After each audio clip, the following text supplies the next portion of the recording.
And we are live. Woohoo! Good morning, everyone. I hope you are well. Welcome to Drawventure Live number 10. It's pretty crazy that we have come this far.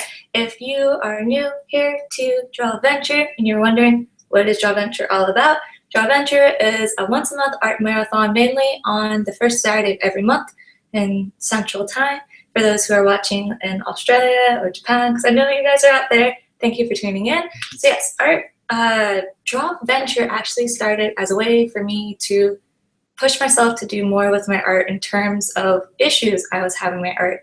And it grew into a fantastic interview with amazing artists such as, drumroll, our awesome, amazing guest today is Marek. Woo! Everyone give him a huge applause. Hey. Isn't he just like fantastic? If you have not checked out Marek's work yet, please do. His periscopes, his time-lapse are absolutely mesmerizing, especially with his texture. And this guy is super fearless with his pen. He just goes right into it, no tight sketch whatsoever. So yes, if you head on over to drawventure.com, and there's a blog post of all his most recent work, and also another work with collaboration of Hansel. And yeah, so you can read those online. Super yay. So let's get into it. Marek, tell us about yourself. Man, well, first of all, thank you for all the kind words. Pretty excited. Pretty excited to be out doing this. Happy that I got my internet up and working for this. Yeah. So, I mean, there's not much to say about me. I'm just, I don't know, like my bio is like, there's nothing in my bio. I don't like talking about myself. I'm just a guy who likes to draw, and yeah, just happy to be here.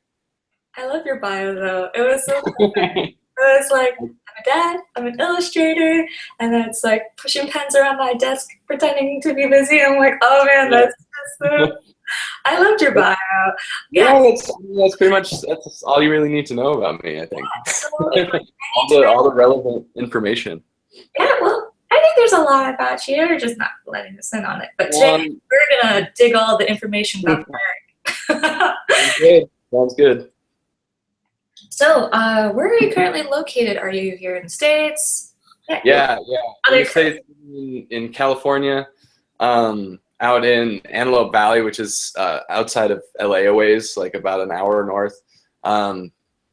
Yeah, we just moved into our own house, which is exciting. The first time I've had a house in California. Are you like overwhelmed? You know what? I thought I would be, but it's actually really nice. Congratulations. I'm so happy for you, because as a breath of fresh air, I hope I said that right. Because I said that actually in my recent video. And I was like, I don't know if I'm saying that right anymore. That's fantastic. Has it been like really helpful for you in terms of art, like being able to sit down, relax, and not have to, the whole joys of apartment living? Well, yeah, I mean, just having the space, honestly, is really nice. Like I'm actually able to have like my desk spread out, and I can actually like have room to kind of make a mess, that organized mess. I completely can agree with you on that. I'm actually about to move myself too, and I can't wait to make a man. mess. I'm excited. And for those who haven't seen Marek's YouTube channel, definitely do check that out, because he does have really cool time lapses. And there's a tour, what's it called, this workspace tour. There you go. Oh yeah, I did do that a while ago. I dug up everything. I saw the desk you had. I'm like, I have that desk. That desk because of the glass table, and it was so difficult to draw on. And I was like, grr. So I used to have a wood desk, and I worked so much with like ink and watercolor that's like all the ink and everything like soaked into it, and it started to bubble. Oh, so, no way. That's a bummer. Well, you're such a workaholic. You do so much, and you produce so many amazing things. So, quick question: how long have you been drawing for? I mean, that's like one of those things where like I have to say forever, because as long as I can remember, I've had crayons or markers. You know, I was just one of those kids that would always be on the paper drawing dinosaurs with rocket launchers on them and stuff. And So I've been drawing as long as I can remember. I'm 26, so my whole life. I do add on that I've been drawing like seriously, like trying to pursue freelance for the last, I'd say 2.5, almost 3 years. Oh, so about the same time I met you. Yeah, yeah. Wow, it's crazy. For those, actually, Marek and I first, he was like one of the first people that I met on Instagram, and we were just seeing his art. I was like, that's amazing. So thank you for totally inspiring me in my little munchkin days on Instagram. Oh, man. I feel it. No, you're a huge inspiration to me too. One of my favorite artists that I actually talk to because I'm such a hermit. Sure. Yeah, I'm super excited to move in my new place to actually frame the piece that you gave to me, and I'm like, that's great. That's great. Yeah, as you can tell, we were before the stream started. We were talking about how this piece of art is the only thing hanging up on our wall. Likewise with the awesome. Yeah, I've got nothing on my walls. This is the one thing I have on my walls right now. It's totally attention grabbing. I like it. I kind of want one. One thing that I find truly fascinating is that I know you earlier mentioned about early in your childhood you would use crayons and markers and like all the fun kid supplies. Fascinating enough, you're still using those, aren't you? Yeah, I've actually started using them again. Getting into the Crayola. I think I just posted on my Instagram another like little watercolor drawing. I just bought a tray of like. That's what that was. They're Crayola watercolors.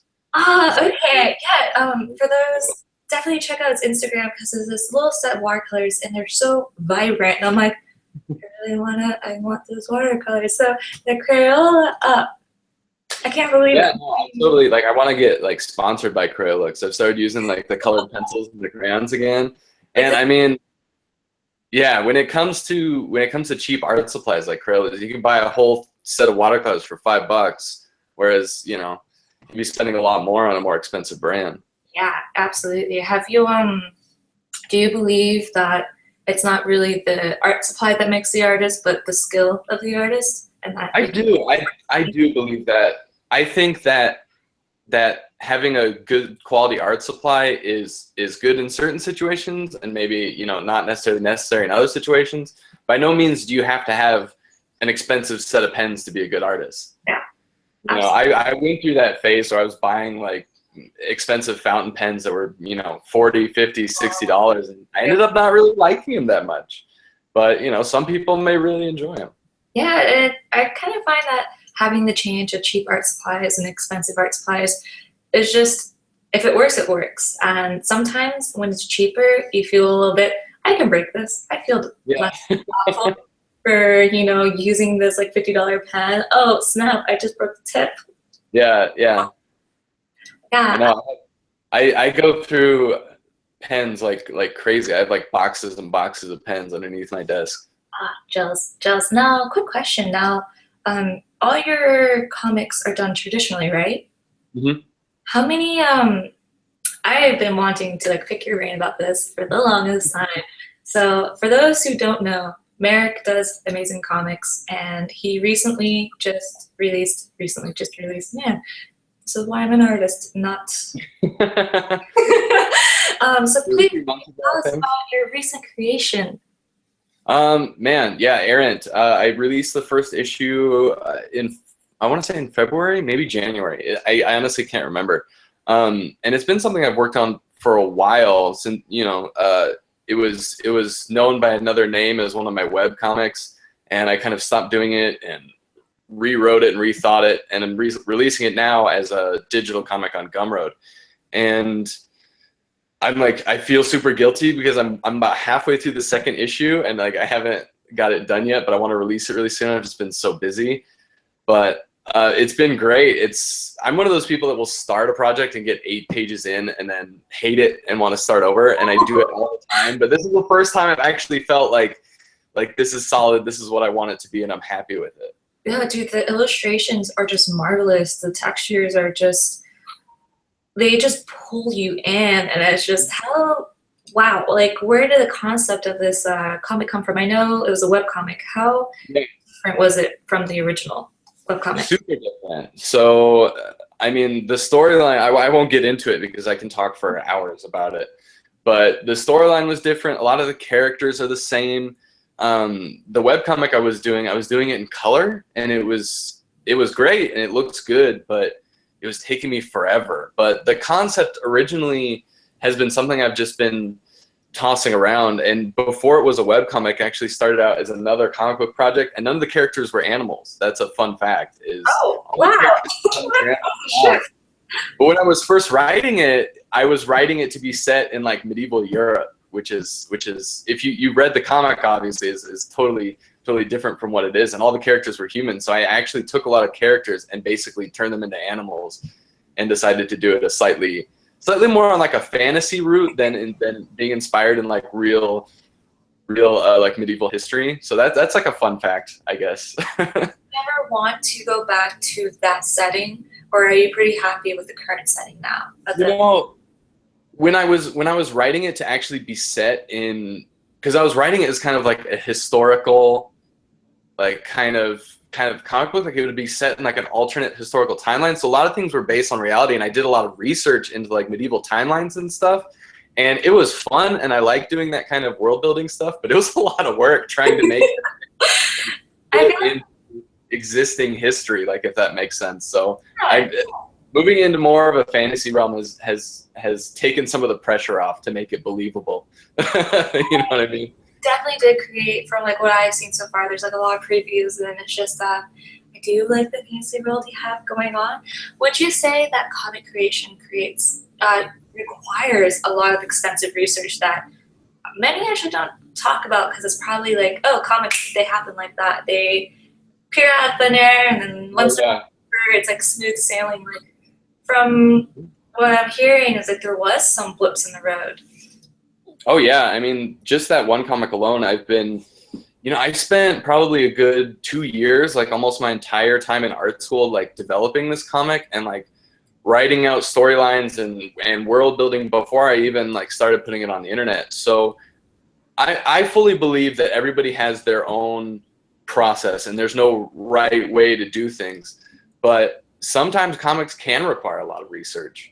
And I mean, just because like writing a book, you wanna make something that's well constructed. Like having good art is just one part of the equation, and having a good story is just another. But you have to have both. You have to work on developing that art style. You have to work on having an interesting story. Absolutely. So some people may spend less time than I do. Some people may spend more. I do like to research.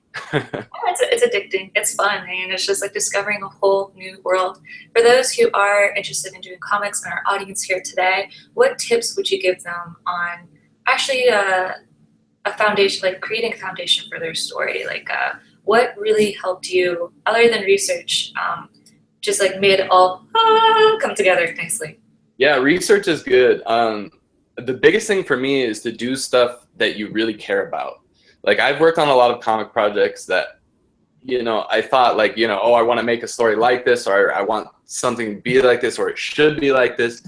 But once I break it down and just start doing stuff I really enjoy, and I start drawing bugs because I really like bugs, and I really like animals, and I really like drawing, I really like drawing like big extensive nature scenes. So like those three things I really like how can I put those together into a comic? So I say start with something you really deeply care about, because having that base passion is super important. Otherwise you're eventually going to become disinterested, or your interests are going to change. So find something that you're really passionate about at its core, and build something from there.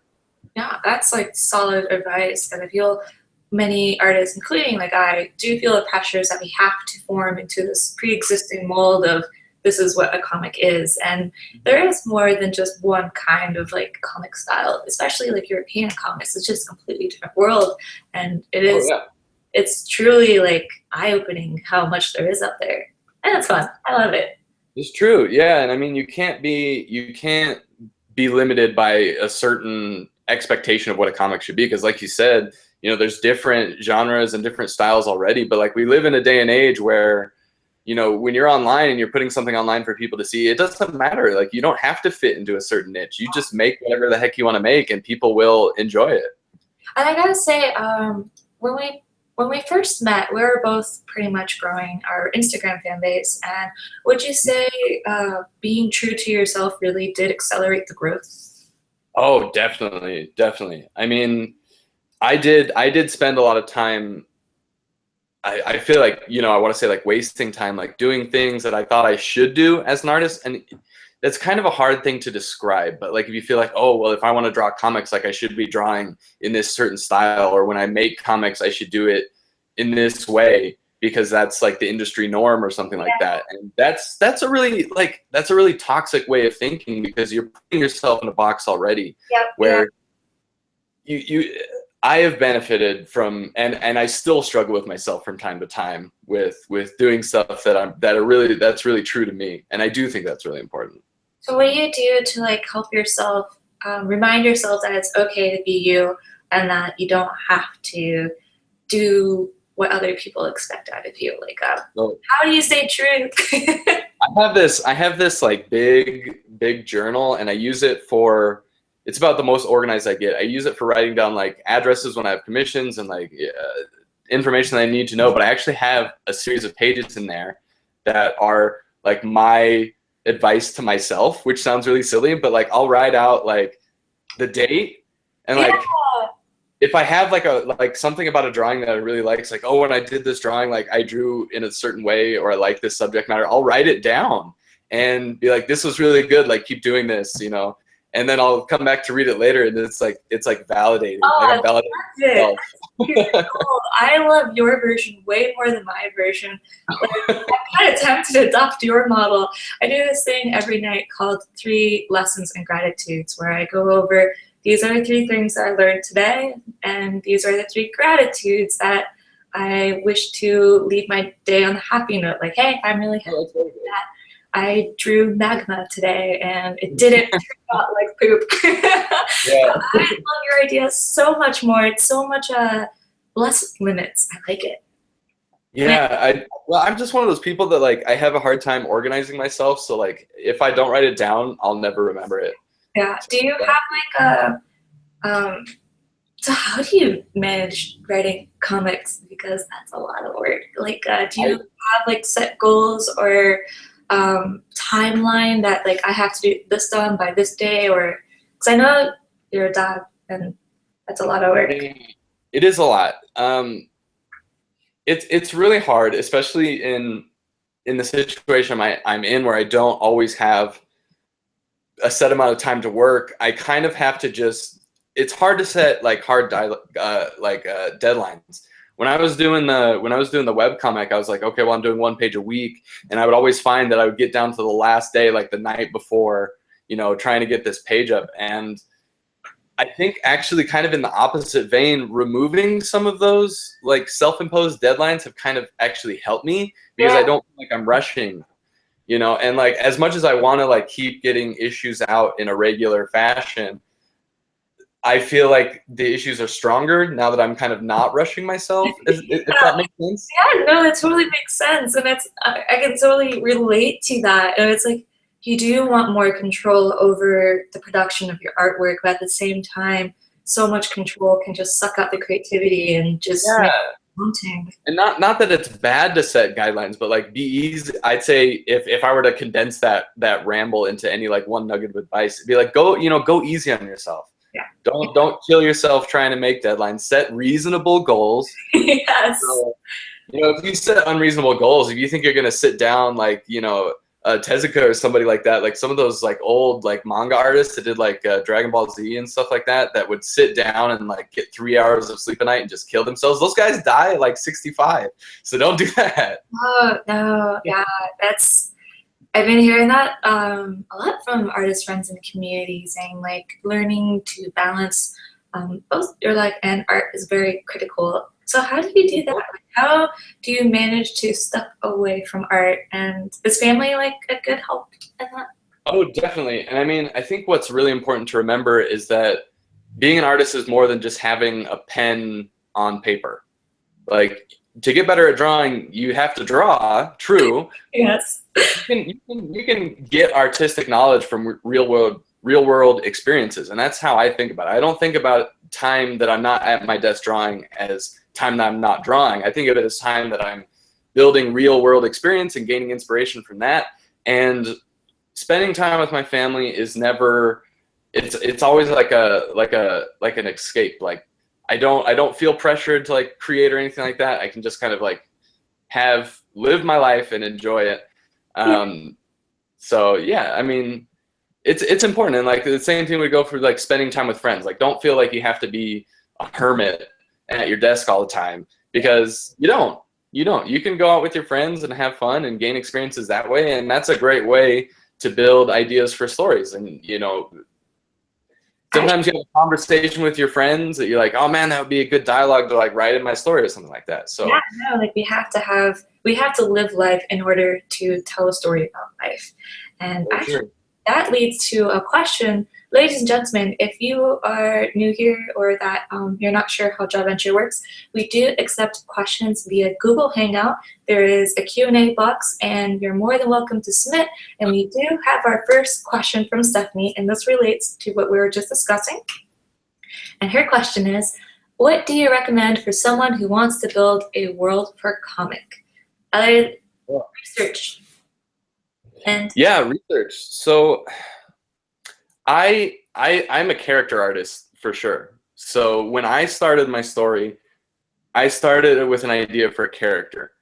And that character eventually became Spriggan, the main character in the comic, like the cat girl. And basically to have this character kind of based in a world that was like a typical comic or video game world, you know, like fantasy. There's violence, there's drama, and have a character that, you know, as opposed to the atypical like hero character that like wants to fight and stuff like that. Like have a character that doesn't want to fight. And kind of, I had this idea for that character and then built a world around that. So start small. Start with a foundation. Start with a character or a setting, or, you know, just a very basic idea, and kind of like start piling pieces onto it. And it's like, I have this one character, and then I have another character, and I want to put it in this setting, and want to have this happen. It's like cooking. Like you got to start, you don't just like throw all the ingredients in at once. So like it doesn't just magically appear in the pot. You got to put in one ingredient at a time. And then eventually you'll build something worthwhile. It's not something that happens overnight. It's something that takes a lot of time. Yeah. And it does take a lot of time to cook. And get better too. It takes a lot of practice. Like I suck at cooking. It's super, super sad. Man, you're just like full of solid, good advice. I miss thank you. Scopes. Gosh, I miss those. Oh man. Get those started again soon. I am gonna get those started again soon. Do you feel, we're going to do a side tangent really quick, because I know a lot of you are interested in building social media fan base, and Marek here has done a fantastic job of that. How is, so lately live streaming has been, of course, always been a fad, but it has been very competitive. And how would you say your experience on Periscope, how has it been for you? Well, I'm not a competitive person at all, and I don't like to think of that. I don't like to think of art as a competition or anything like that, because I feel that's a pretty toxic way of thinking. Yeah, I super apologize. I meant the apps of live streaming are competitive. Okay, yeah, no, I don't know. I mean, we're kind of talking about that before we signed on, like Periscope versus Twitch versus Google Hangouts, and it's kind of hard to say that like one's better than the other. I mean, it's like you got to choose what works for you. If you're going to be streaming on like a webcam, you know, Twitch is a really great platform. If all you've got is a phone, like me, like I'm using the webcam on my computer right now, and I can't stream with that. So I have my phone, and the Periscope app works great on my phone. So I use Periscope. And I thought about going to Twitch. I thought about streaming on YouTube, but I just use what I like to use, and I like Periscope. So Periscope is quite friendly. I like how Periscope actually has real time where you can actually interact with the audience. And I didn't really get with Google Hangouts in the past, especially for like more private streams, and it's just really hard to get the conversation going. But yeah, it can be. But I mean, I do like the Periscope too, just because, you know, everybody has a phone. They can download the app on the phone and like hop right on. It's easy enough for people to use, and I mean, there are certain things that I wish it had that it doesn't have, but you know, It's pretty good. it works. It works. Would you say having Periscope really did help bring awareness to your comics and your artwork? I think so, and I think more my process, because as you do mention, I do normally draw without a sketch, and I think people, you know, if you're looking at a picture, you don't always know that, and I think the time-lapse drawings and the periscopes as well kind of help people see that. And you know, maybe looking at a picture of this fully completed ink drawing where it's all, you know, perfect, like, oh, that guy didn't use a sketch, like I couldn't do that. But like seeing a video, it's like, oh, well, it's possible. Like, he started from this, he made a mistake. So, you know, seeing that an artist's process isn't like, you know, perfect all the time, because my process is by no means perfect, you know. So I love your process. I love it so much. It always inspires me. I'm like, I want to try and do that. It looks so much fun and relaxing and liberating. You're just like, I'm gonna go. Yeah, I love it. Oh man. Thank you. Yeah, and I think, you know, there have been a couple streams where I'll get 15 minutes into a drawing and be like, I hate this, and like throw it away, and people are like, what? But that's like, I think he's up before, and I'm like, give that to me. Quick question. Oh, actually, for those, there is a time lapse that I pulled from Marek's Twitter. It's one of my favorites of him drawing Samus. So if you want to see Marek just pull like this beautiful work out of nothing, check it out. It's at Drawventure.com, and it's the most recent blog post about Marek. So definitely read that. It was, yeah, I could watch you draw all day. So thank you so much, Stephanie, for submitting in questions. And we actually got a pretty large queue accumulating. Yeah, So, I was looking at that there. let's tackle these. This is from Mewtwo22. Clever. How did this is my wife, who's budding. Hello, gorgeous. Pleasure. Actually, I think I might have met you before on a previous stream. Really? Yeah, on Periscope, I think. Yeah, she likes to butt into my Periscope and stuff. And just like that, she was gone. Such a sweet. I feel so honored that she came in. Yay! Okay, dokie. About this question, how did you transfer from illustrations to learning the intricacies of comics, such as panel work, speech bubbles, placements, and controlling the reader's flow? Man, that is an awful question. that is very well authored question. Yeah, thank you, 222. Yeah, very professional. I think that, you know, transferring from illustrations to comics is I feel like it's not really a transfer. Comics are a series of illustrations. Illustrating means to tell a story. That's what you're using your art to tell a story. And so I think that learning illustration, learning, you know, everything that I learned in illustration about how to make an interesting illustration with like composition and stuff like that, that all transfers straight into comics. There's that word transfer. But you know, if you think of each panel as a little illustration, like that's the best way to think of art and comics. And then read a lot of comics, look at what people do, and you'll kind of figure it out. You know, there are certain rules you want to follow with, like you mentioned, speech bubble placement, where you don't want to have speech bubbles like obviously like on top of characters, or like, you know, hiding certain things. So drawing with that in mind, with the composition, if you draw with a strong composition, you'll be able to put a comic together very easily. So think about composition, and think about the composition of the whole page too. That's another thing, because just as like in a single illustration, the composition makes your eyes move throughout the image. It's the same thing with comics. Yeah. Hopefully that makes sense. Do like a quick thumbnail process in the beginning just to figure out panel flow, or do you have Sometimes I do. I think I've shown that off on my stream a couple times, that like sometimes when I draw a panel, sometimes when I draw a thumbnail, actually, I'll just write like what the scene is supposed to be, and like just write like, oh, it's the mountain. Like I'm gonna draw the mountain on this page, and then I have kind of like where I want my speech bubbles to go. So yeah, I do and then sometimes I'll draw out every little panel and like where I want the heads to go and stuff like that. And I work in a teeny tiny notebook when I do thumbnails for comics. I love that. Which it kind of like makes you think it makes you think bigger because you don't have a lot of time to like really draw out a ton of detail in each thumbnail. You kind of have to make it really rough. Yeah. And that's a good way, I think, to like not get too designy, you know, in the design process, and just think about like where you want the major things to go. Yeah, no, it's really helpful because that way it forces you to focus on what's really important in the message that you need to deliver in each panel. Yeah, man. Is this like this little thumbnail book the same size as the other book that you empty all your like happy, this is really cool drawing thought, or I'm really it's actually smaller than that one. It's I buy these little, it's about this big, like the size of like a wallet, so that it can fit in my pocket, because it's something that I like to have on me at all times. If I have an idea for the comic, I want to get it right in that little notebook and have it on me.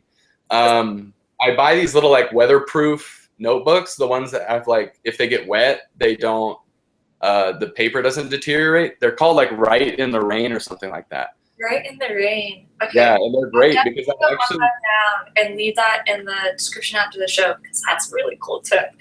Like, do you bust out this notebook? Say if you're like at a grocery store, I'm like, I got this phenomenal idea, I gotta get down. Does that happen a lot?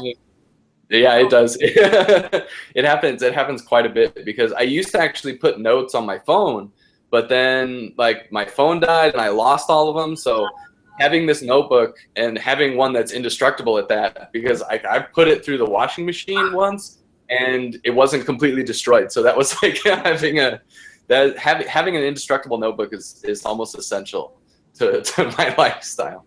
Thoroughly impressive, man. That's so much good stuff. Sweet.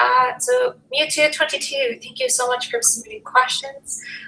For those who are just tuning in now, feel free to submit questions via Google Hangout and the Q&A app books. So, wow, we have a lot that's been plussed up. So this one is from Stephanie again. When you first started drawing, was it hard to figure out what you want to draw? I remember we talked earlier about, you know, actually drawing what we like, but we didn't do that in the first place.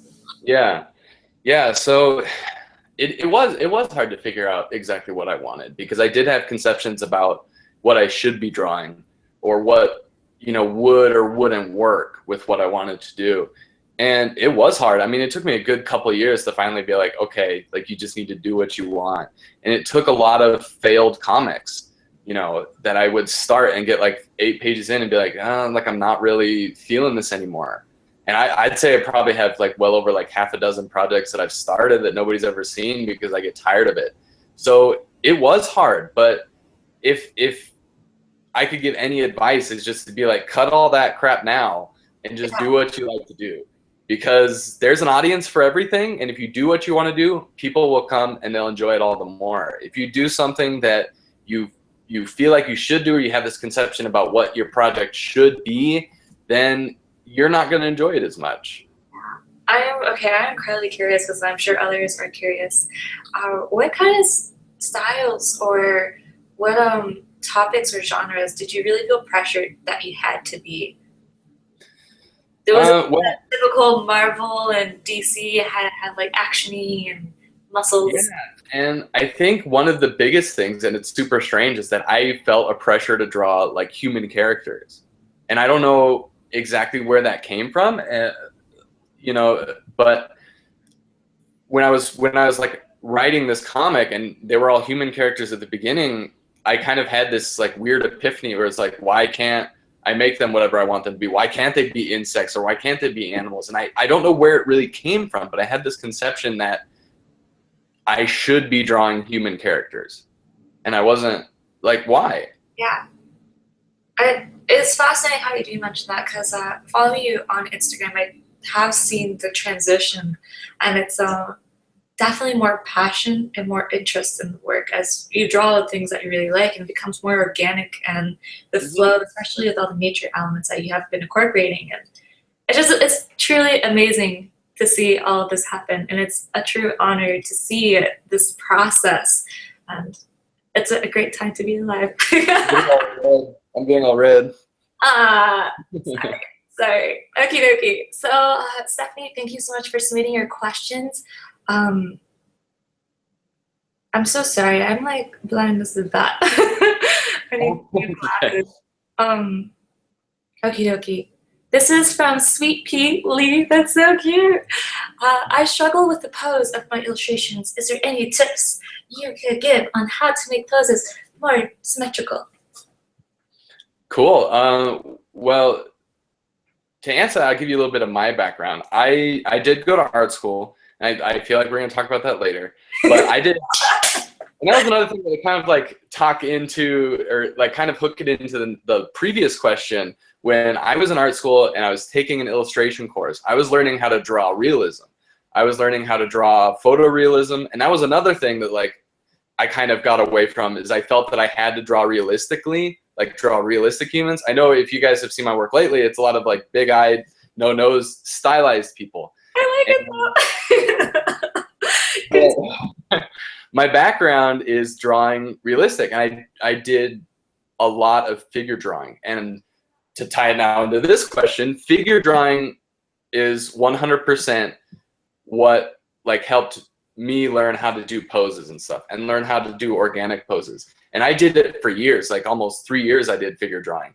And that was, you know, doing it several times a week. So not everybody has access to art school. Not everybody has access to figure drawing. So look at real people is my point. Look at reference photos. You can find, there's tons of reference photos for figure drawing. You go online, look at real people posing and practice from that. And eventually you'll learn, it'll become second nature in your brain, like how to make dynamic poses if you practice drawing dynamic poses. Don't feel that you have to fabricate it out of the ether of your brain, because that's not really how it works. Yeah, Go online, use reference, practice dynamic poses. I like to do a lot of little poses, little like 30-second poses, to just, you know, like little stick figures to practice doing dynamic poses. It's a great exercise, and you will learn. Yeah, and he, like, guys, really do follow his advice. That was pretty solid, and his work definitely does show very, very fluid poses. That's Thank you. Cool. Yay! So Sweet Pea Lee, thank you so much for your question. And this one is from Antonio, and it goes, for some weeks now I'm obsessed with drawing. I don't study art, but this passion is really growing on me, and I would really like to learn how to draw characters. I'm watching tons of videos on YouTube. Any suggestions on how to get better? Love you, right, Tori. Thank you. So I know that we just talked about drawing from real people.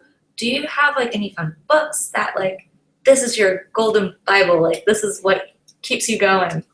You know, I don't for like figure drawing. For figure drawing, I just go online, and you can find, you just do a Google search of like figure drawing reference, and you'll find stuff. Go on Pinterest and look up boards for figure drawing reference, and look at that.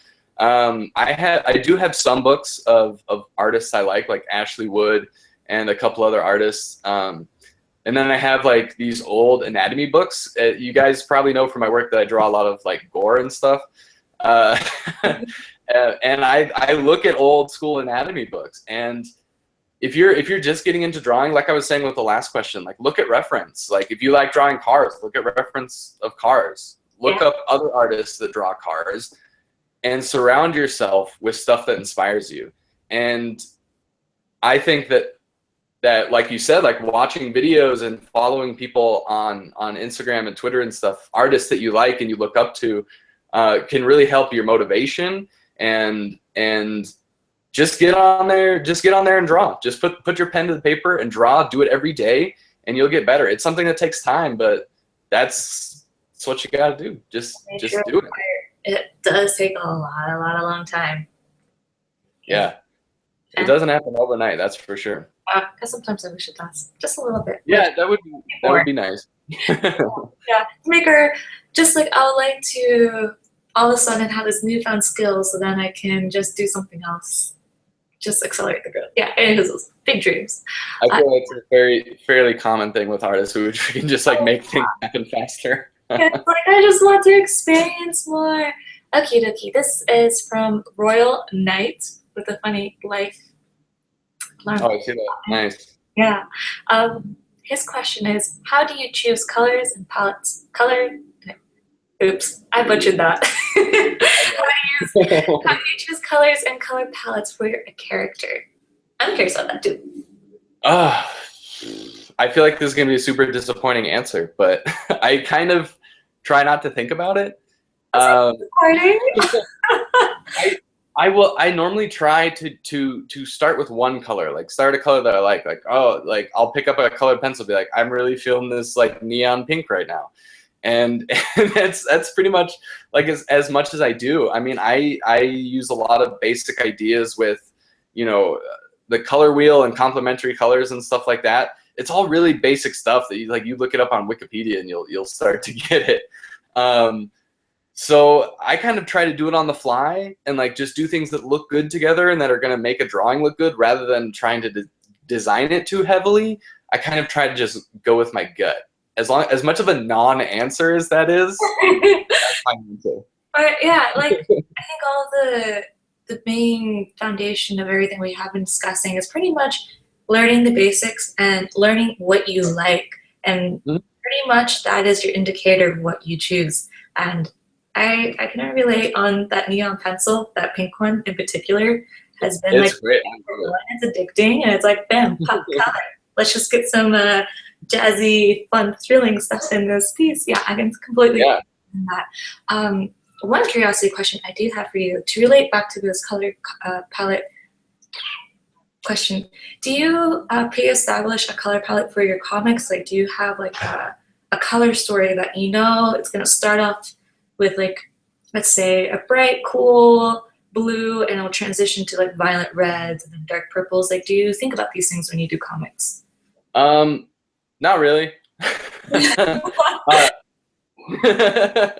Curveball. In black and white, pretty much. I whenever I design my comics, I always think about more on a black and white grayscale basis. Like blocking out shadows and stuff like that. Yeah. When I was first getting into comics, I was inspired by heavily graphic comics that featured a lot of like really solid black and white, like Sin City, you know, Frank Miller, and like Johnny the Homicidal Maniac and Squee, and like comics that had a lot of like really solid black colors and like worked on the composition and contrast between like white and black. So I actually don't really think of my comics in color. I used to do my comics in color, but it was like too much for my brain almost. If I do something in color, I think of it being designed in black and white first. I mean, in order to have good colors, you have to have a good value system and value scale in order for those colors to actually convey properly. I'm always tempted to color your artwork in. I'm like, I need to use the voice internet more. Yeah. Any last tidbits on colors? Yeah. I mean, I think we touched on it pretty good. Learn the basics of color theory because it's almost essential, but don't feel limited by color. There's a lot of really awesome stuff that's being done in color, of using colors that kind of hurt your eyes as a tool to like build tension in comics and stuff like that. And so learn the basics, but don't feel like there's rules that you have to follow. You know, if you want to make something neon pink, make it neon pink. If you want to, just do what you want. Yeah, dude, we just need some like neon pink pencils thrown up all in this crazy. Yeah. Yeah, don't feel like the sky has to be blue and the grass has to be green. Like, you know, do whatever you want. Like some of the best stuff comes from people breaking conceptions. Yeah, but you have to learn the basics before you can break the basics, like all those rules. Now, okay, I'm gonna hurdle you with this fun question that we were gonna talk about earlier. Well, not really talk about earlier, but we kind of like gave a hint. So, art school. Foreshadowing, yeah. How did you like art school? Was it everything you hoped it to be? So yes and no. I went to the University of Art in San Francisco for 2 years, about 3 semesters, and I didn't finish. I was doing illustration there, and as I mentioned, I was doing a lot of figure drawing, a lot of, you know, learning how to do shading and lighting realistically and learning how to draw perspective correctly. And stuff like that. So for the stuff that I learned, I loved art school. I loved going to figure drawing every day. I liked being able to connect with other artists face to face and like learn with them and stuff. So I did enjoy art school, and I learned a lot of really good stuff. And I mean, a lot of it is, oh, I learned how to draw realistically, and I don't draw realistically anymore. But like you said, you know, you learning the basics and then learning how to break away from the basics is part of the process. So I always say about art school is there's no, like, you know, yes or no, there's no right answer. You know, it's going to be a different experience for everybody. Yeah, but I don't think we talk about that enough, that I feel the whole art school or not to art school has to be like a solid yes or no. And I really do think it's all about personality and what you really need in that in the point of your art career. Because figure drawing is great, but do we need the rest of, you know, the intense 4 years? Like, just grab what you need from art school and run with it. Well, and the thing is like a lot of that stuff, like you're not limited to gaining that knowledge only from a school environment. Yeah. Like there are more resources available to you there, and it's great that we live in a day and age of people recording their drawing and putting it on YouTube, because you can go on YouTube and search, you know, figure drawing, and you can watch somebody figure draw in their instructional classes, and all of those resources are available to you. So art school is great. I learned a lot, but I'm also in debt, so it's a trade-off. Yeah, it's a hustle. Yeah, it's a struggle, and I do get that question a lot, and I always want to answer it because I want to make sure that everybody, you know, feels comfortable and like doesn't feel like, oh well, you absolutely have to do it or nobody's going to take you seriously. Yeah. You know, you don't. And like I think more importantly than art school, and like learning the basics are important, but learning who you are as an artist and what you want to do as an artist is exponentially more important. Yeah, it is. And yeah, I can definitely agree with that. I think before I started doing what I'm doing now, I definitely did multiple different paths. And eventually got me here. So I don't regret anything that I did, which I'm sure you feel the same way too about your career path, because it just makes you appreciate the kind of stories that you're doing now and style you're doing now so much more, which is awesome. Yeah, oh yeah, definitely. Wow, we have a lot of fantastic questions in this part. Is there one that you want to pick out? No, just go for it. Cool.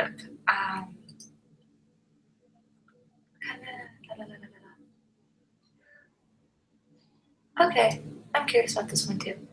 Hey Jojo, how many times do you draw every day on average, and how many styles did you go through before you found the style that you're comfortable with? And what was it like for you when you first started out and developing your own drawing style? Man, okay, so for the first part, how many times do I draw every day? I try to draw every day, and that's pretty much as far as I go with it. I have like a set time in the evening that I try to get a couple hours in, but at the bare minimum, I'm like, I gotta draw at least one thing a day. Yeah. And like, even if it's like I've had a crazy busy day and I've got no time and I'm gonna do like a 10-second doodle in my sketchbook, you know, do that at least. But draw something every day. You don't have to make an amazing finished piece every day. You don't have to, you know, don't put that pressure on yourself, but try to draw every day. I try to get at least a couple hours in on average, but don't be super strict on yourself either. Because there are, like you said, life happens, and there are going to be those days where, you know, we can't really invest as much time as we would like in our sketchbooks, which is a bummer. Boo! I wish there was more time to make art, but I guess we have to make time for art. Okay, second part of this question, because this was a loaded question. How many styles did you go through before you found the style you were comfortable with? That's really hard to quantify, I think, but I did go through a lot of big changes. I used to draw really realistically, and I did that for a long time. I used to draw like, you know, really like developed shaded pencil drawings for a long time. And then I kind of got out of that and I started doing watercolor. I had this watercolor phase, and now I'm into this, you know, just really kind of like rough scratch pen and ink with some colored pencil Crayolas. I love it. Thank you. Like twist up pencils. They look so yeah. interesting. I'm like, oh, I try that. Yeah. They're great, and you get a pack of 30 of them for like $6. Man, they're fantastic. But seriously, dude, you gotta. If you're watching this, if you agree with me, please do give this video the thumbs up. that Marek should do a cheap art supply challenge, and he already rocks the ballpoint challenge, or just any kind of like no type sketch. And I like to see you do the 10-minute challenge too. So I'm loading you up with 3 challenges because I want to write YouTube videos from you. Thank you. Such a pleasure to watch you all day. I appreciate it. Thank you. So the styles thing, it's hard to say you went through this style or that style, but you certainly go through phases. And I think my son is gonna come say hi really quick because he's eating sausage right now. Tasty? Is that pretty good? I'm kind of jealous. Yeah. Oh. Say Hi. hi. You say bye? On YouTube. Say hi. Hi. All right, there you go. Keep watching your movie, buddy. Sorry. Sorry about that. Right. He's so happy. He had to come and say hi. We are so honored today to see both what and the adorable. Yeah, the whole family on stream. Yes. Oh man, aren't we just spoiled? Okay. So back to man, I'm just choosing. Oh, okay. So this is what I'm super curious about. Is there any of your old style, more the realistic rendering artwork anywhere on the interwebs? I think I might have saw one on your website, but I know I'm not alone in wanting to see the development. Yeah, so there is. If you go to marekjarocki.info, you can see it's a website, and it's kind of just like a basic portfolio of my work. A lot of that stuff is still on like Instagram and Tumblr and stuff. You just have to scroll way down. But yeah, it's like, and I think like a week ago or so, I posted one of the charcoal drawings I did. It's like a realistic drawing of Clint Eastwood. So I do post those from time to time, and people are like, "Whoa! Like I had no idea that you drew like this at one point." So that stuff's around. You kind of have to hunt for it. Oh my, it's a dig. Do you I know you expressed a lot of like interest and enjoyment from figure drawing. Do you still keep up with it now to this day? Like, do you still attend figure drawing classes? No, I don't. I want to. It's one of those things that I do kind of miss doing, but I did do it for about 3 years straight. So yeah, I mean, every once in a while I'll go on the internet and like pull some figure drawing reference, but that's about as much as I do. If I had the option to like go to like a local figure drawing class, and there is stuff like that that's available, you know, whether you go to like a community college for like an open studio, or like I think some coffee shops and places will start doing things like that. And you just kind of gotta look into what's available to you. Because what's available to me right now is just going online, and that's what I do. Yeah, gotta do what you gotta do. And what's the last part of this question? Actually, I think we pretty much covered all bases. There's anything you want to touch upon about drawing styles? Yeah. So I mean, style is always is one of those things I feel like is really limiting. When you say, "Oh, I draw in this style," I try not to think, you know, in terms of styles, because that means you have to like quantify your art as one thing or another, where you're kind of like, oh, you know, I draw like manga style, or I draw Western illustration style, or I draw Disney style. You know, I try to stay away from those, just because I think you should draw in your style. Yeah. Or just whatever you feel like, and you don't have to do another style. Yeah. Sorry, I got really distracted. It used to be more realistic, and it's not now, and it may be realistic again in the future. And it's just do what feels good in the moment. Yeah. Don't feel like you have to do one thing or another. Absolutely, man. You're just full of fantastic advice. Ooh, this one has been plussed up, and this is from Silver Sky. Thank you all so much for submitting questions. By the way, these are fantastic. And Silver Sky's question is, what do you do when you're uninspired and unmotivated, and how? I am so sorry. Do you guys hear this like bass going on in the background? Okay, cool. Glad that you know. Thanks, neighbor. How do you get inspired when you're feeling down or pushed back? Oh man, this is like the artist block, right? When I'm uninspired and unmotivated, man, I'm one of those people that just like beats themselves up and don't think because, you know, I've been doing this for a long time that it doesn't still happen, because it totally does. Artist block never really goes away. And it's better not to look at it as this like big scary monster that's going to crush you, and look at it as an opportunity to do something different. Whenever I get artist block or I'm feeling uninspired, I'll take the inspiration element out of it. I'll pull up my old books, or I'll pull up some old reference photos and just draw from that, and like not feel, because feeling the pressure like, oh, I'm so uninspired, like I can't come up with anything. You don't have to come up with something new and amazing every day. You know, like I'm telling you, if you want to just like break out some references from one of your favorite shows or something, like draw some fan art, do something that doesn't require you to be inspired, and you're still just drawing. Like that's really important, you know. Absolutely. It's actually kind of nice to have those uninspired days that you can just bloop, turn off your brain and just go on autopilot. Because I definitely do need those days a lot. Yeah, I like them. Yeah, that happens to me. It's like, oh, I don't have any ideas for writing, or I don't know what I'm gonna do in the next like issue of my comic. Like if you like push yourself and you're like, well, I have to come up with something, it's gonna be that much harder for you to come up with something. It's like those little Chinese finger traps. Yeah. Yeah. The harder it gets.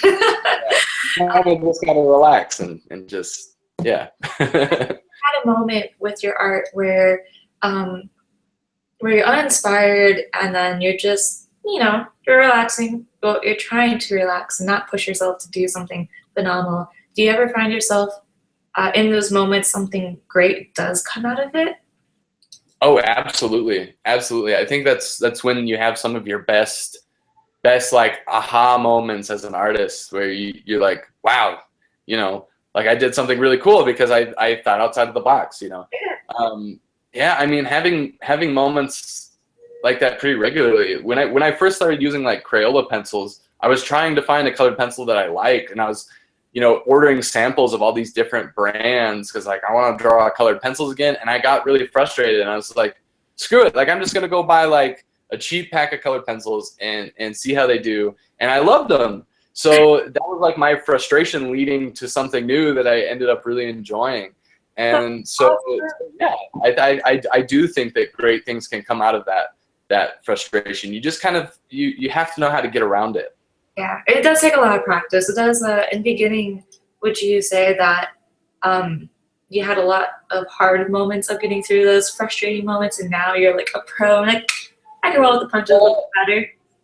I wouldn't say I'm a pro, because I do still have those moments. I do. I do feel like I've learned a lot, and I feel like I can manage it a lot better nowadays. But yeah, it still happens. It still happens. So it's something that will get easier over time. But I struggle a lot with like not, you know, trying to figure out everything myself and not looking to other people for advice. And I started looking to other artists for advice, and I got a lot out of it.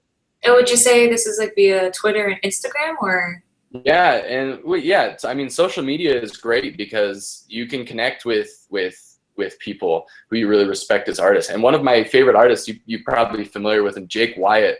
When I was in my early days of like starting out on social media and stuff, I sent him a message on Tumblr and was like, hey, like, do you have any advice for somebody starting out in comics? So, and he actually answered me, and that was a big deal for me. Oh, I love it. I basically asked him, you know, what should I do? And he gave me the advice of starting with something that you like, and just getting out there and posting stuff on social media, even if it isn't your best work. So I think specifically Jake Wyatt helped me quite a bit with learning how to do a lot of that stuff. Oh man, that's a gem. Oh, I like that story. Oh, I love social media and how friendly and how much you can do with it, and how many just connecting with other artists.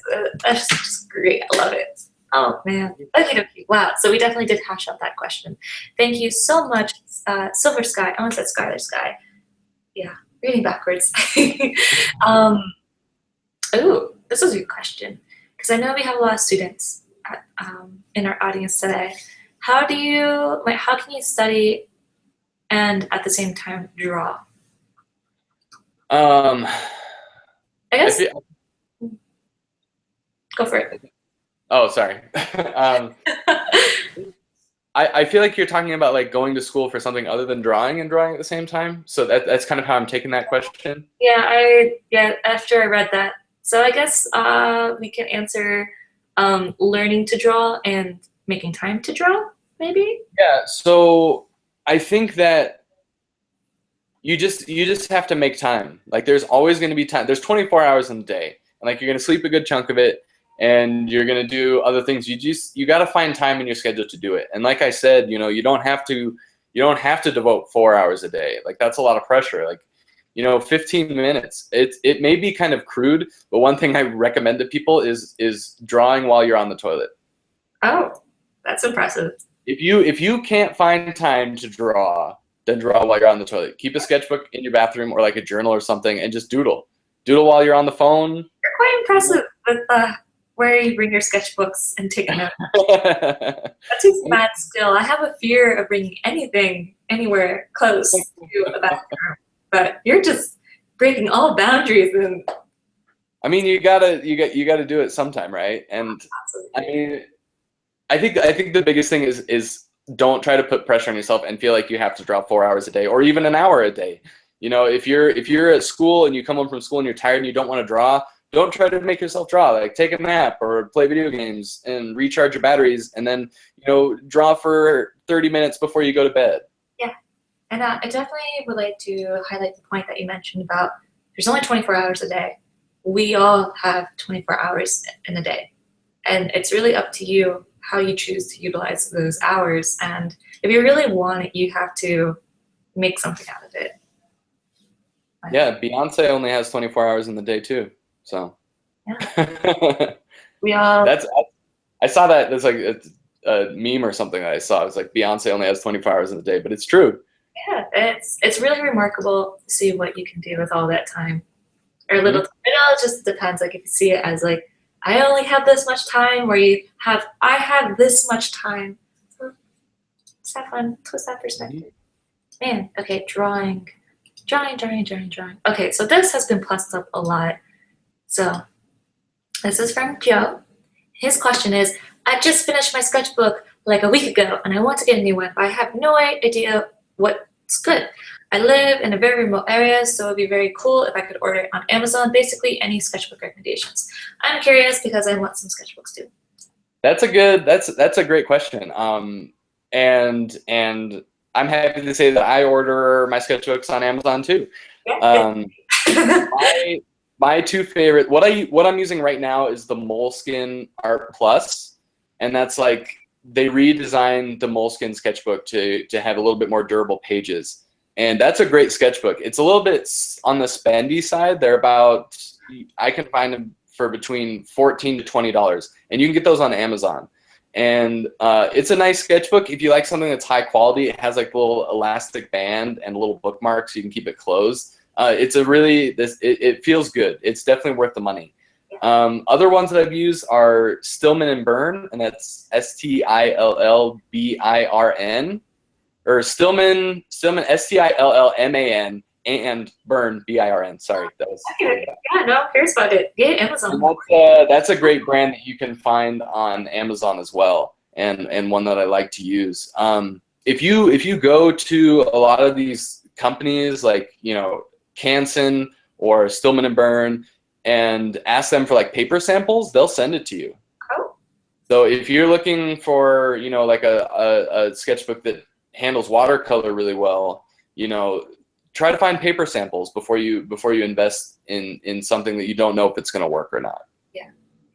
And look at reviews and do your research. Just go on Google and be like, what's the best sketchbook for doing Copic markers, if that's what you're looking for, and look what other people have to say about it.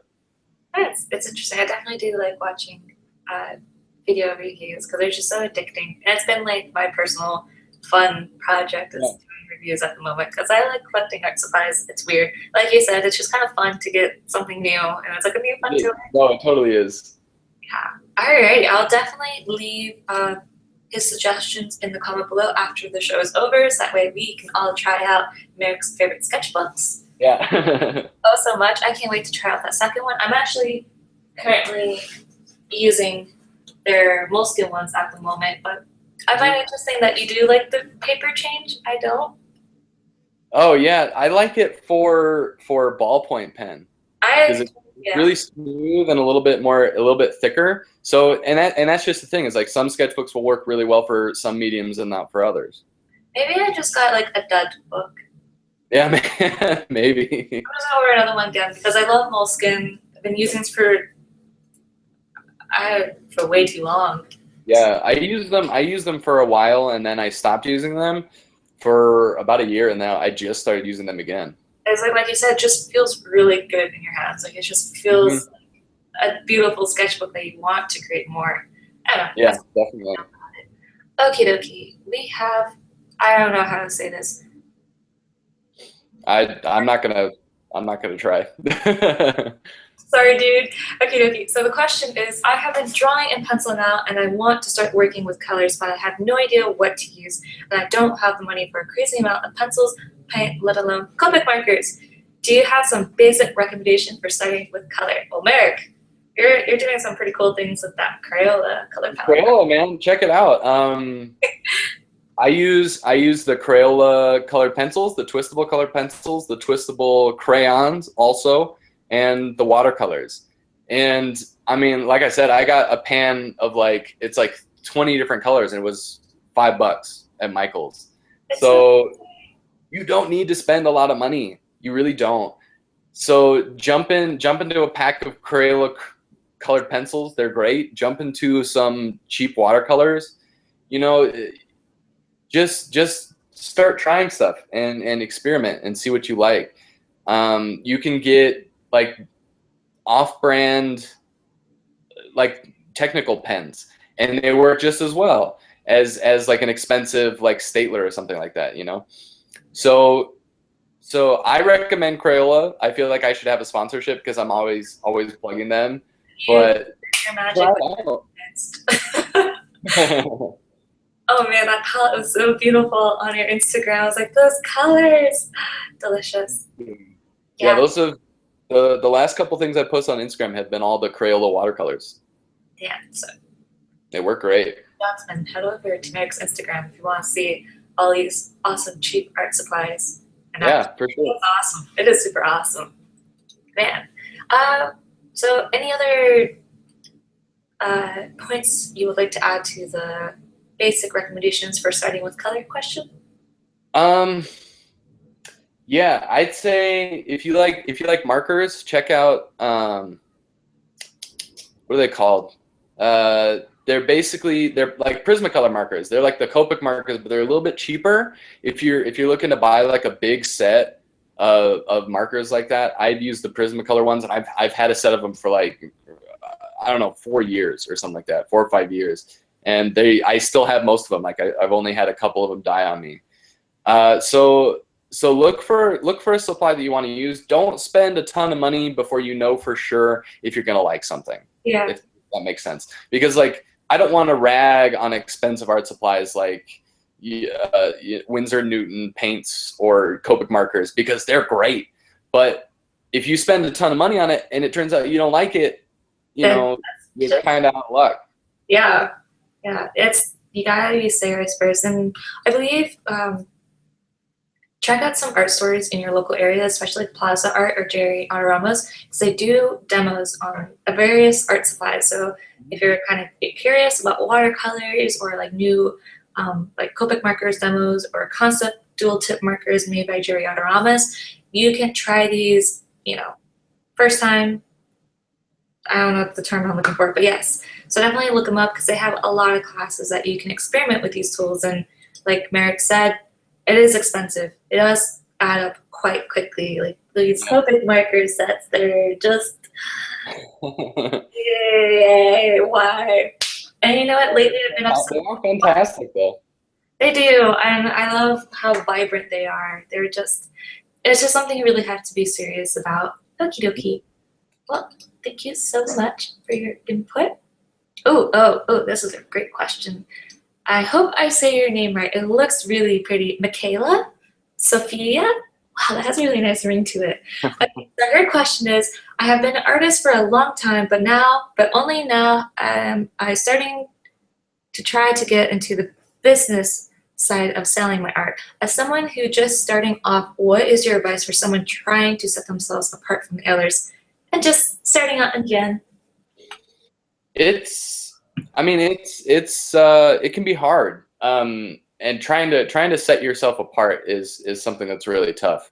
And that goes back into like the style questions and all of that. Just do your thing, do what you enjoy, and people will come. If you build it, they will come, as the old saying goes. Just get out there and start posting on social media, because as an artist in this day and age, your most useful tool is social media. Get on Twitter, get on Tumblr, get on Instagram, start posting stuff every day, because to start selling stuff, you have to have an audience to sell to, if that makes sense. So the number one thing to do is start building an audience, and you do that by going on social media and posting, and people follow you, and you start building an audience. And it starts out slow. The first 100 followers you get is going to be a huge deal, and then you'll have 1,000, and then you'll have 2,000, and before you know it, you're just going to be absolutely blown away. But you got to start at the ground floor, and that's really important. As far as like moving into selling stuff, look at what's free. I use Gumroad. That's a great storefront for digital goods. It's free to use. It's easy for your customers to use. If you want to just start selling like digital copies of your artwork or whatever, that's a great place to start. There are printing companies you can use. There are, storefronts that you can use that are hosted that are free. You just got to get out there and start doing something. Yeah, absolutely. And like, for example, if Marek or I never posted on Instagram, I don't think we would ever have found each other. And really posting all that artwork, you kind of want to keep in mind, for example, say if that one person that could be, your big client or your next awesome art friend, you want to like prepare a lovely portfolio or environment that says, this is who I am, and you want to be able to connect with that person. So like I said, definitely draw what you like. Like I wouldn't even worry about trying to set yourself apart from others, because I think that's just like an added difficulty, and you're just going to constantly think what the other person is doing. You want to focus on what you're doing, what you really like. And sorry, I get like girl about it. I do too, and that goes back to what I was saying about thinking of art as a competitive environment is kind of toxic. You don't want to think that you're competing with everybody else and that you have to carve out your own space and all of that. I think I got the most out of just being nice, interacting with other artists and making friends and building a network of people that in the industry is huge. Oh, I completely agree. We actually have a good question relating back to promoting yourself and posting. What has been your favorite social media platform for posting art? This is from Joe. Thank you. All right. I like Instagram, and mainly because of the fact that it's based around images, if that makes sense. So as an artist, obviously what I do is visual. So a social media platform that shows people images is, that's perfect for my work. So I think if you're posting drawings and stuff like that, you got to think about that. It's like, oh, well, how easy is it to see an image on this social media platform? If it's easy, like Instagram, that's going to be great for your work. Tumblr is great for that too. Twitter is also good. I think I use Twitter probably more for the networking side of things. But yeah, I like Instagram, but everything has its use. Yeah, absolutely. Like, this is all really about what your artwork is. No, I like that. Sorry, we got some really good questions, and we're actually kind of running out of time. Is there one out of here that really calls out to you that you would like to answer? Let's see. Because there's a lot of good questions. Thank you all so much. Some of these I've answered already. A lot of tips for like drawing comics and stuff, which is all good. Oh, here's a good one. Back to comics by Silver Sky again. How long should a comic be, and what is better for doing drawing comics, digital or traditional? Ooh, where do you see that? It is about a little more than halfway down. Oh, yeah. Okay, I have a few more. Cool. Let's tackle that. I'm not trying to like jump onto the same people that have asked questions already, but that was a good question. Go for it. Okay, so as far as like this again is going back to conceptions like what a comic should be. A comic can be anything you want. It doesn't have to be digital. It doesn't have to be traditional. It doesn't have to be 28 pages long. You know, you can do whatever you want. So as far as how long a comic needs to be, it should be as long as it needs to be. Bye, Daddy. Yo, oh, you're leaving? Sorry, my kid's in here again. See ya. Bye. Bye. Bye. Sorry, guys.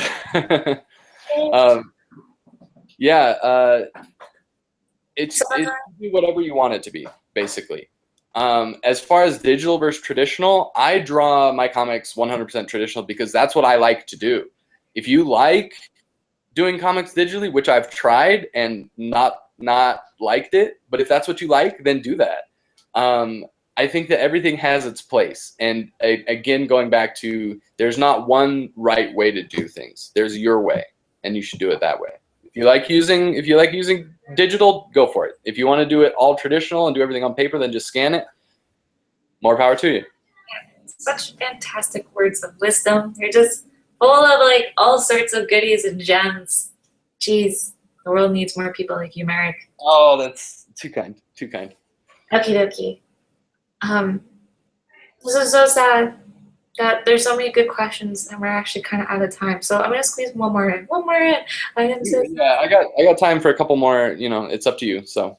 Okie dokie. This one is from Stephanie, and it goes, "I am terrible at critiquing myself. Do you have any tips?" Oh, did you put that up there? I didn't. I did. I didn't hear that all the way. I'm so sorry. I am terrible at critiquing myself. Do you have any tips? Okay, so man, you're always going to be your strongest critic. You know, that's totally true. That you're going to look at a drawing and be like, "Oh man, I really hate this," or "I like don't like the way that I drew that hand," or something like that. And then somebody else is going to see it and be like, "Wow, this is amazing," and not have anything bad to say about it. I don't like to say don't criticize yourself, because it's good to criticize yourself. It's good to be critical of your work, but try not to beat yourself up or get down about it. I think the most important thing to remember is that if you're being critical of your work, it means you see where you can improve. I think if you were to look at your work and be totally happy with it, you never improve. But if you look at your work and you're like, I could draw that nose better next time, that's that drive that you need to harness and turn into a positive thing to be like, okay, well, I'm going to practice drawing noses, and next time I draw noses, I'm going to draw better. So critiquing yourself is good.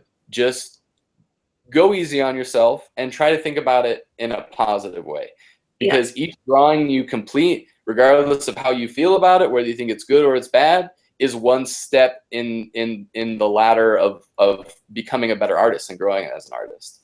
So good. So good. I completely, absolutely, 100% agree. It's all about perspective. If you're going to view it in a negative way, it's only going to be a downward spiral. If you view it in a positive way, you can shift it to amazing results. And thank you, Stephanie, for the really good questions that you have been submitting. Okay, dokie. One last one. I promise you, one last one. Okay, you pick the last one. Oh man, I gotta pick another one. Curveball. I'll try to get one from somebody that hasn't submitted. Oh, here's a good one. By Karina. Do you have any tips on how not to get anxiety when you see better art than yours? Oh, I like this one. It normally happens, and I feel so bad and disappointed in myself. I don't want to make a video about this, but let's hash it out.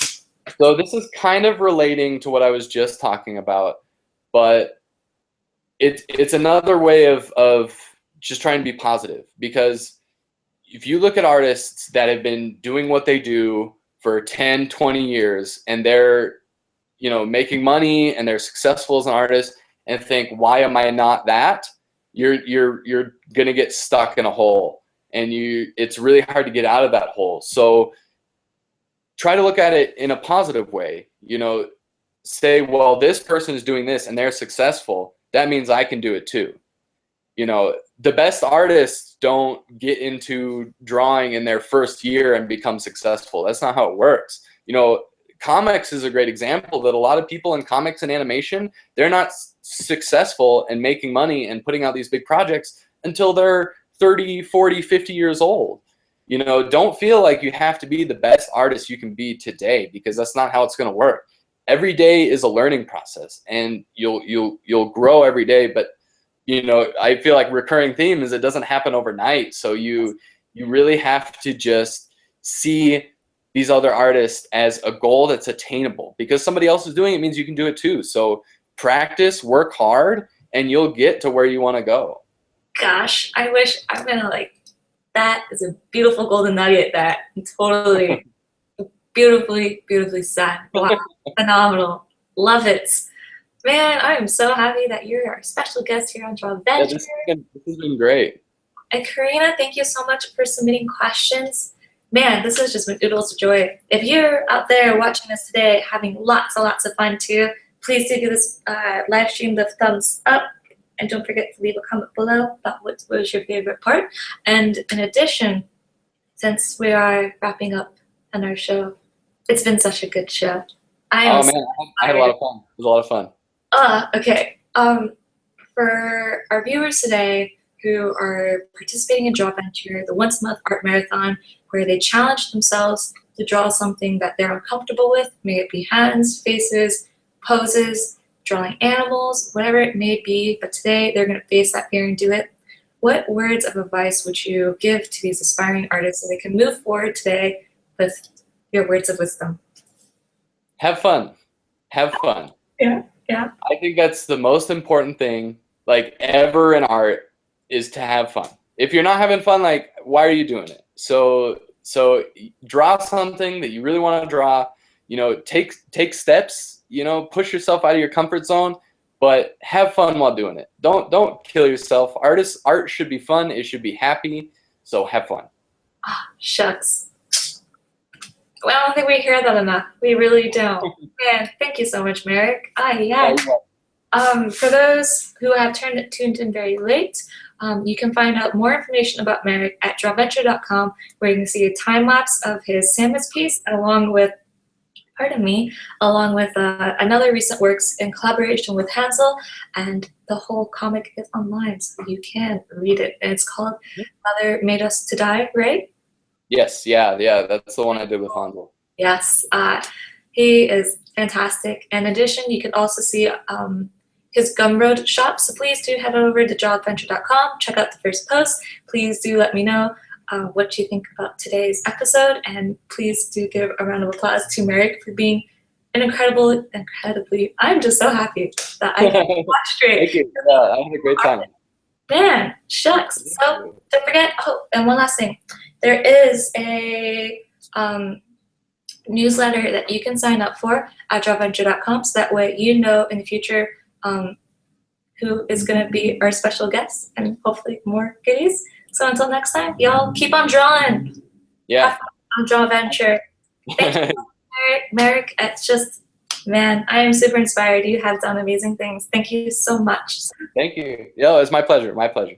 All right. Oh, cool. Alrighty. Bye, everyone. Have lots of fun. Enjoy your day. Bye. Bye.